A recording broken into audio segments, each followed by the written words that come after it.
नमस्कार साथियों, मैं मनीष भारती संस्कृति आईएएस प्लेटफॉर्म पर आप सभी का स्वागत करता हूं। साथियों, जैसा कि आप जानते हैं, हम लोग यूपीएससी प्रारंभिक परीक्षा 2025 को ध्यान में रखते हुए प्रत्येक दिन पिछले एक वर्ष के करंट अफेयर्स का रिवीजन करते आ रहे हैं। आज लेक्चर नंबर 19 पर पहुंच गए हैं और प्रत्येक दिन हम लोग क्या करते हैं, 5 टॉपिक लाते हैं, 5 टॉपिक से 5 प्रश्न तैयार करते हैं, उसका मिलकर के समाधान भी ढूंढते हैं और एक प्रश्न मैं आपको PYQ से दिया करता हूं, जिसका समाधान आप मुझे कमेंट बॉक्स में लिख करके देते हैं। मैं लगातार देख रहा हूं आप में से अधिकांशतः लोग सही जवाब देते आ रहे हैं, ये बहुत अच्छी बात है। लगातार ऐसे ही कोशिश करते रहिए। अपने बाकी साथियों तक भी लेक्चर को शेयर कीजिए ताकि उन्हें भी निःशुल्क ये सुविधा प्राप्त हो सके। यहाँ पर एक ऑफर आपके लिए है। गणतंत्र दिवस के शुभ अवसर पर 26 से 30 जनवरी के बीच विभिन्न कोर्सेज पर आपके लिए 50% से अधिक का छूट दिया गया है। लाइव कोर्सेज की बात करेंगे तो यूपीएससी जीएस प्रीलिम्स और मेंस जिसमें दोनों होगा 55,000 में ही उपलब्ध है और इसी में अगर सीसेट को ऐड कर दिया जाए तो केवल 5,000 और इंक्रीज होगा और ये 60,000 में आपके लिए उपलब्ध हो जाएगा। वीडियो कोर्सेज में देखेंगे तो जीएस जो है यूपीएससी का, जिसमें प्रीलिम्स और मेंस दोनों होगा, यह मात्र 50,000 में आपके लिए उपलब्ध होगा। कोर्स की विशेषताएं यहाँ पर दी गई है। आप इस संबंध में संस्कृति आईएएस के वेबसाइट पर विजिट करके अधिक जानकारी लेकर के अपने मनचाहे कोर्स में नामांकन करा सकते हैं। चलिए अब पहले टॉपिक पर सीधे चलते हैं। क्या है? एक उम्मीदवार एकाधिक निर्वाचन क्षेत्र के संदर्भ में निम्नलिखित कथनों पर विचार कीजिए। इसमें कहा गया है कि कौन सा कथन जो है सही है। ध्यान दीजिएगा कौन सा पूछा गया है। यानी कि सबसे पहले इस प्रश्न को समझिए। प्रश्न आपसे पूछना क्या चाह रहा है, अगर इस बात को समझ लेंगे तो फिर आपके लिए उत्तर ढूंढना ज्यादा आसान हो जाएगा। कहा जा रहा है एक उम्मीदवार, हम जान रहे हैं ना, जैसे इस तरह से हम लोग देखते हैं कि एक उम्मीदवार जो है चुनाव में एक से अधिक सीट से नामांकन दाखिल करते हैं। उदाहरण के लिए जैसे मैं बताता हूं, ध्यान होगा आपको, प्रधानमंत्री नरेंद्र मोदी जब 2014 में इलेक्शन लड़ रहे थे लोकसभा का, तो उन्होंने 2 अलग अलग संसदीय क्षेत्र से नामांकन दाखिल किया था, एक गुजरात से, एक वाराणसी उत्तर प्रदेश से। ऐसे ही अभी देखेंगे दिल्ली में चुनाव होना है और दिल्ली के जो पूर्व मुख्यमंत्री हैं अरविंद केजरीवाल, उन्होंने भी 2 अलग अलग विधानसभा क्षेत्र से निर्वाचन उनकी उम्मीदवारी की दावा किया गया है। आप समझ सकते हैं। तो कुल मिलाकर के यही बातें यहाँ पर है कि एक उम्मीदवार है और एक से अधिक सीट से वह नामांकन दाखिल कर रहे हैं, यानी कि चुनाव के मैदान में है। ठीक है, तो उसको लेकर के आपसे कुछ बातें किया गया है और कहा गया है ओसी को जन प्रतिनिधित्व अधिनियम 1951 में शामिल किया गया है। दूसरी तरफ कहा जा रहा है कि इसके तहत उम्मीदवार के चुनाव लड़ने की संख्या को लेकर कोई सीमा नहीं है। कोई सीमा नहीं है कहने का तात्पर्य है कि वह कितने भी क्षेत्र से चुनाव लड़ सकता है। 2, 4, 5, 6, 10, 20 कितने भी निर्वाचन क्षेत्र से जाकर के चुनाव लड़ सकता है। जैसे 2 क्षेत्र से अरविंद केजरीवाल लड़ रहे हैं तो वो चाहे तो 20 जगह से लड़ सकते हैं। मोदी जी 2 जगह से लड़े, वो चाहते तो 10 जगह से लड़ सकते थे। ये कहने का तात्पर्य है और कहा जा रहा है कि इसको जो है जन प्रतिनिधित्व अधिनियम 1951 में शामिल भी किया गया है। अब देखिए इसको लेकर के सबसे पहले बातें, जो पहला स्टेटमेंट आपका है कि एकाधिक निर्वाचन क्षेत्रों से चुनाव में उम्मीदवारी को क्या जनप्रतिनिधि अधिनियम 1951 में शामिल किया गया है, तो इसका जवाब है कि हाँ, ये शामिल है, यह प्रावधान में है, तो यह सही हो जाएगा। दूसरी बात यहाँ पर जो कहा गया है कि आपको संख्या को लेकर के कोई सीमा नहीं है, कितने भी क्षेत्र से लड़ सकते हैं चुनाव, इसको लेकर के समझना पड़ेगा। देखिए ये जो अधिनियम है ना, इस अधिनियम तक वर्ष 1996 तक तो कुछ ऐसा ही व्यवस्था था। वर्ष 1996 तक कोई भी नेता कितने भी क्षेत्र से चुनाव लड़ सकते थे। ऐसा देखा भी गया कि कई लोग जो है 3-3, 4-4 जगह से चुनाव लड़ रहे हैं। इसके परिणाम स्वरूप क्या हुआ कि अगर मान लीजिए जीत जाते हैं तो एक क्षेत्र में तो वो रहेंगे सांसद या विधायक, बाकी सभी क्षेत्र उनको छोड़ना पड़ेगा, तो वहां पर बाय इलेक्शन की स्थिति आ जाएगा। तो चुनाव आयोग के लिए वह समस्या हो जाता है, संसाधन की बर्बादी होता है।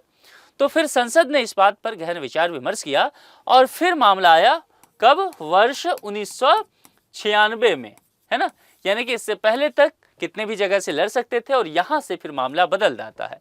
1996 में इस अधिनियम में संशोधन किया गया और संशोधन करके इस बात को उसमें डाला गया कि कोई भी उम्मीदवार जो है चुनाव में भागीदारी करना चाहते हैं तो अधिकतम जो है निर्वाचन क्षेत्रों की जो संख्या होने वाली है वह कितना होगा? 2 हो जाएगा, है ना। मैक्सिमम 2, इससे ज्यादा एक साथ नहीं लड़ सकते। तो यहां पर कहा गया सीमा नहीं है, लेकिन सीमा है 2 की है। ठीक है, तो ये स्टेटमेंट गलत हो गया। तो अब देखिए कौन सा कथन सही आपसे पूछा गया था? ए, यानी कि केवल एक। तो बताइए हम लोग ए विकल्प के साथ चलेंगे, यही सही हुआ। ठीक है, आगे चलें दूसरे पर। अच्छा, ये वाला जो टॉपिक है बहुत इंपॉर्टेंट है, इसको 5 स्टार लगाइए।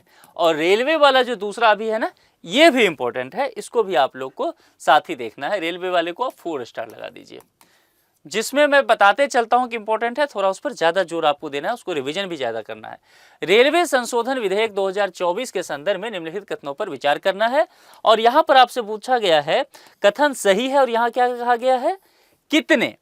जो यूपीएससी का नए पैटर्न के तरीके से पूछने का एक चलन हुआ है पिछले 2-3 वर्षों से, उस तरह का यह प्रश्न है, कितने। तो अब क्या करना है, ध्यान से एक एक शब्द को पहले पढ़ेंगे हम।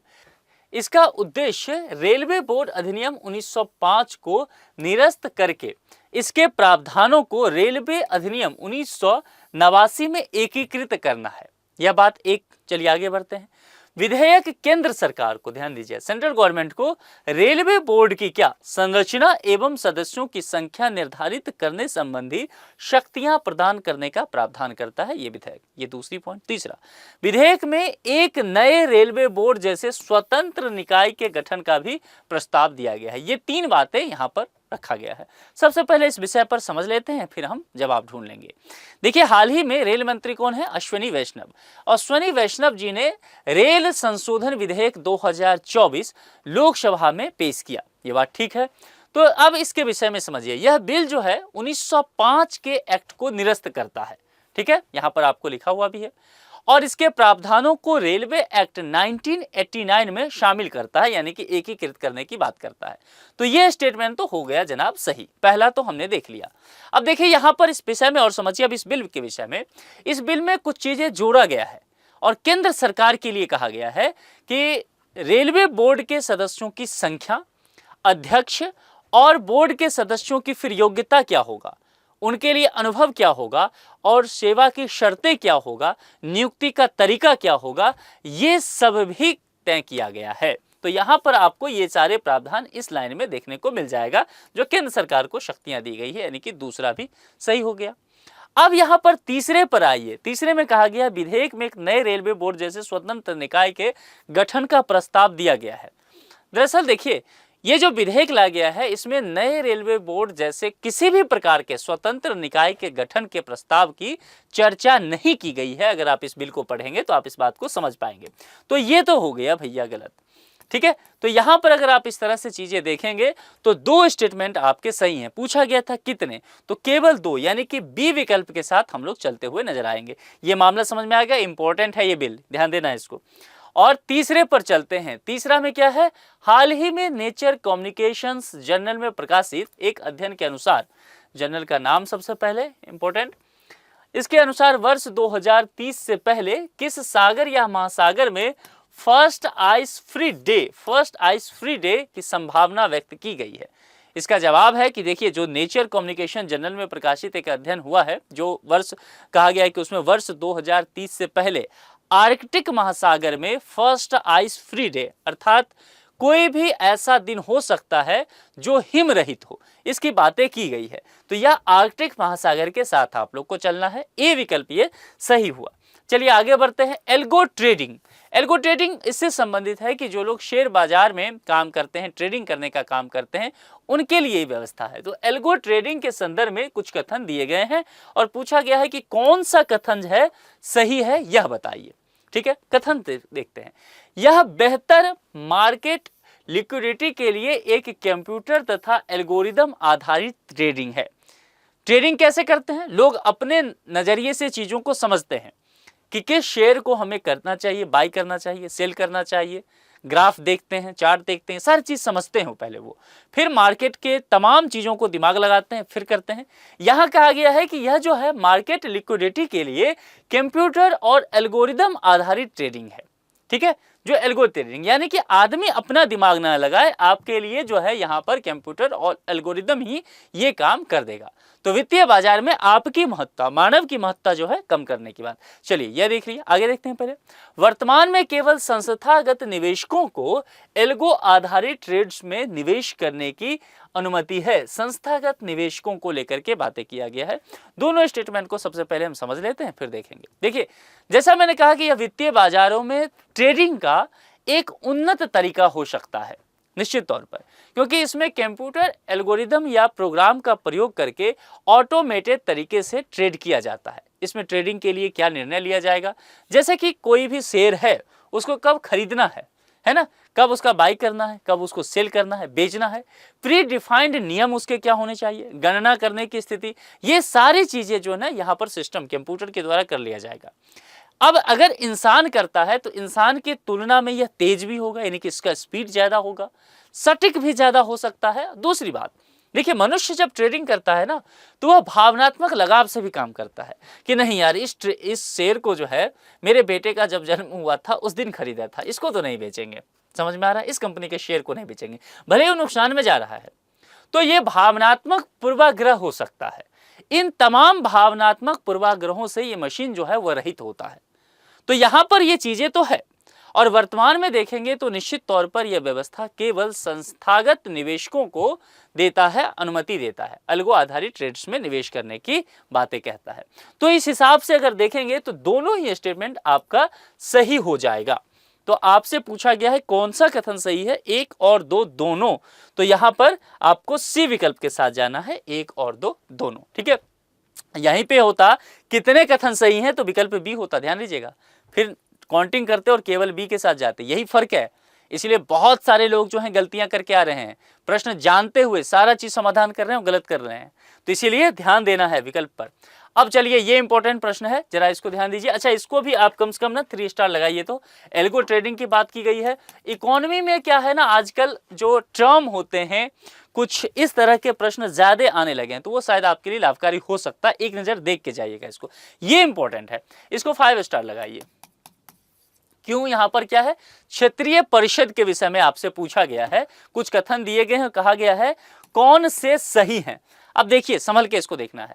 क्षेत्रीय परिषदों की स्थापना राज्य पुनर्गठन अधिनियम 1956 के तहत की गई है। पहला आपके लिए स्टेटमेंट ये हुआ, कीवर्ड हमने ढूंढा।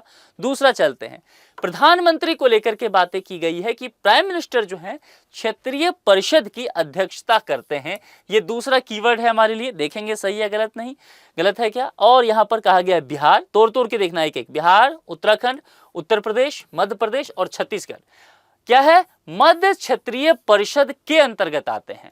कितने स्टेट की बात की गई है, बिहार की बात की गई, उत्तराखंड की, उत्तर प्रदेश की, मध्य प्रदेश की और छत्तीसगढ़ भी है। और क्या कहा गया, मध्य क्षेत्रीय परिषद के अंतर्गत आते हैं। हम देखेंगे कौन सा राज्य कहां पर आता है। देखिए, क्षेत्रीय परिषद की अगर बात करेंगे ना, तो क्षेत्रीय परिषद होता क्या है कि एक या अधिक राज्यों को प्रभावित करने वाले मुद्दों, या क्या होता है कि केंद्र और राज्यों के बीच मुद्दों के बीच पर संचालित तरीके से चर्चा करने के लिए एक मंच प्रदान करता है। यानी कि एक से अधिक राज्य हैं, है ना, एक से अधिक राज्य हैं, या फिर सेंट्रल और जो स्टेट हैं इसके बीच में हो सकता है, या 2 स्टेट और सेंटर के बीच में किसी मुद्दे पर झगड़ा हो गया, तो फिर वहां पर चर्चा परिचर्चा किया जा सकता है। तो कुल मिलाकर के देखेंगे, जो ये परिषद होता है ना, सलाहकारी प्रकृति की इसकी वैधानिक निकाय है। राज्य पुनर्गठन अधिनियम 1956 जब आया तो उसके भाग 3 के अगर जाएंगे तो उसके तहत 5 क्षेत्रीय परिषदों की स्थापना की गई थी।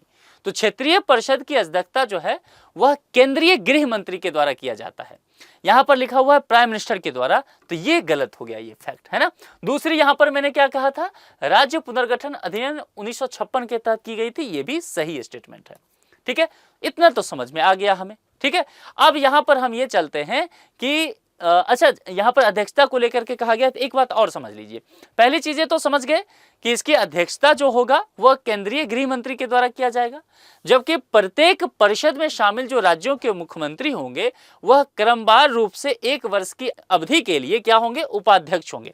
अध्यक्ष हमेशा ही कौन होंगे, जो केंद्रीय गृह मंत्री हैं, होम मिनिस्टर। और राज्यों के जितने भी राज्य उसमें शामिल हैं क्रमवार रूप से वह 1 वर्ष की अवधि के लिए, मान लीजिए 1 वर्ष के लिए उत्तराखंड के चीफ मिनिस्टर उसके उपाध्यक्ष हो जाएंगे, अगले वर्ष उत्तर प्रदेश के चीफ मिनिस्टर, मध्य प्रदेश के, छत्तीसगढ़ के, इस तरह से। ठीक है, ये चक्र जो है चलता रहेगा। तो ये 2 स्टेटमेंट तो हमने देख लिया, लेकिन इसके अलावा आप कहेंगे कि भाई साहब एक चीज और आप भूल रहे हैं। यहां पर आपसे पूछा, आपने कह दिया कि मध्य क्षेत्रीय परिषद के अंतर्गत आते हैं, तो मैंने आपसे एक बात कहा था कि 5 तरह के परिषद की व्यवस्था की गई है। मैंने आपसे कहा था ना यहाँ पर कि राज्य पुनर्गठन अधिनियम 1956 के भाग 3 में जाएंगे तो 5 क्षेत्रीय परिषद की स्थापना की बात की गई, जिसमें एक उत्तरी क्षेत्रीय परिषद की बात किया गया, मध्य क्षेत्रीय परिषद की बात किया गया, पूर्वी क्षेत्रीय परिषद की बात किया गया, पश्चिमी क्षेत्रीय परिषद की बात किया गया और फिर दक्षिणी क्षेत्रीय परिषद की भी बात किया गया। इतनी चीजें समझ में आ रहा है। यहां पर जो पूछा गया है मध्य क्षेत्रीय परिषद को लेकर के, अब देखिए मध्य क्षेत्रीय परिषद में क्या ये जो स्टेट दिए गए हैं वो हैं, तो यहां पर नजर डालेंगे तो मध्य क्षेत्रीय परिषद जो है उसमें उत्तराखंड शामिल है, उसमें उत्तर प्रदेश भी शामिल है, उसमें मध्य प्रदेश भी शामिल है, उसमें छत्तीसगढ़ भी शामिल है। फिर शामिल कौन नहीं है? शामिल ये जो है पहला वाला भैया बिहार, बिहार नहीं शामिल है इसमें। ये फैक्ट यहां पर गलत हो गया और इस वजह से ये स्टेटमेंट गलत होगा। देखिए जल्दीबाजी में अगर आप निकलेंगे पढ़ करके तो आगे सब सही नजर आएगा, आप टिक लगा के आगे बढ़ देंगे, गलत कर लेंगे, आता हुआ प्रश्न गलत करेंगे। ध्यान से एक एक जगह रुकना है। जीएस में समय की कमी नहीं रहेगा आपके पास, वो सीसेट में होता है, तो यहाँ ध्यान दीजिएगा। लेकिन अब हमारे लिए एक चीज जानना जरूरी है ना कि भाई ये बिहार वाले आप यहाँ जो आए हैं आप हैं किधर, किस परिषद में आप अपना ढूंढिए। तो बिहार जो है ना वह पूर्वी क्षेत्रीय परिषद का हिस्सा है। कहाँ है? पूर्वी क्षेत्रीय परिषद में। पूर्वी क्षेत्रीय परिषद कहने का तात्पर्य हो गया कि भारत के पूर्व में स्थित जो राज्य हैं उसमें आपको देखने को मिलेगा, जिसमें आपको बिहार भी नजर आएगा, जिसमें आपको बिहार का पड़ोसी झारखंड नजर आएगा, उससे नीचे जाएंगे तो उड़ीसा नजर आएगा, थोड़ा ऊपर बिहार से ऊपर चले जाएंगे तो सिक्किम नजर आएगा और बिहार के बगल में अगर आप चले जाएंगे तो पश्चिम बंगाल भी नजर आएगा। देखिए इसमें कुछ और बात जानिए, जैसे कि असम हो गया, अरुणाचल प्रदेश हो गया, मणिपुर हो गया, जैसे त्रिपुरा हो गया, मिजोरम, मेघालय, नागालैंड, इन सबको सम्मिलित करते हुए उत्तर पूर्वी परिषद अधिनियम 1972 के तहत उत्तर पूर्वी परिषद को स्थापित किया गया। वर्ष 2002 में सिक्किम को भी इसमें शामिल हो गया है, सिक्किम भी आ गया है, ये अलग से नोट कर लीजिएगा चीजें।